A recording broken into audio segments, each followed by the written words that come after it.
across the shore, in distant lands, with dark stars overhead. The prince was fast asleep until a cat jumped on his bed. I found a secret garden, Said the cat with much delight. Excitedly they ran outside, explorers in the night. They walked through the golden garden gate. Look at the pretty trees. They walked along the pretty pebble path. Look at the colourful flowers. They walked past the fabulous flowing fountain. Look at the dancing water. Look, look, look. But the prince didn't like the garden and started kicking down the trees. He dug up flowers, grabbed the hedges, and pulled off all the leaves. He ruined everything for fun. The cat watched on in fear. What a mistake I made. The cat cried out. I should never have brought him here.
Kobe!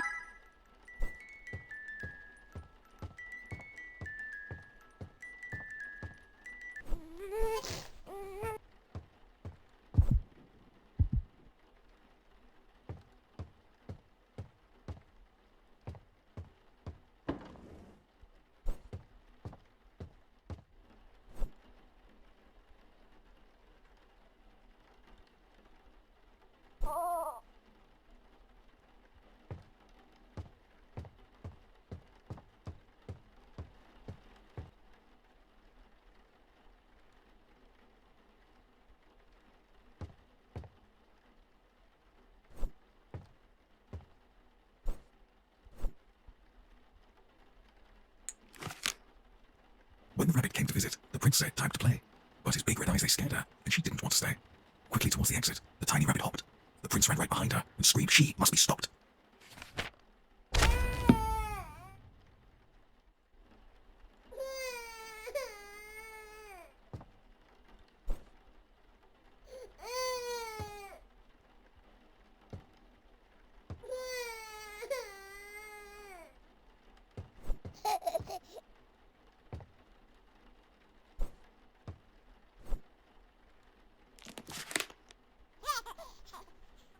Through dark corridors he chased her. Hop, hop, hop. A relentless futile flight. Hop, hop, hop. Round and round inside the palace, in and out of space and sight. Hop, hop, hop. The prince, he couldn't catch her. His heart was filled with wrath. The rabbit slipped right out the door and vanished down the path. The prince cried out, I need new friends. More. Now, another. I'll bring you some, don't worry now, replied his loving, caring mother.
throughout the palace. The moon shone bright outside. The wind it blew and blew. Oh no, the curtains flew open wide. The little prince was in his bed and couldn't get to sleep. So he called out for his mother, "Please go and find my sheep." "I'm thirsty," said the prince. So the sheep fetched a drink. "I'm dirty," said the prince. So the sheep changed his clothes. "I'm tired," said the prince. "Let me count you. 1, 2, 3. "Just one more thing," said the prince, "before I drift to sleep." He opened up his big red eyes and turned to face the sheep. "Come join me in my dreams. Stay forever in my head." Obediently, the sheep stepped forth, its mind consumed by dread.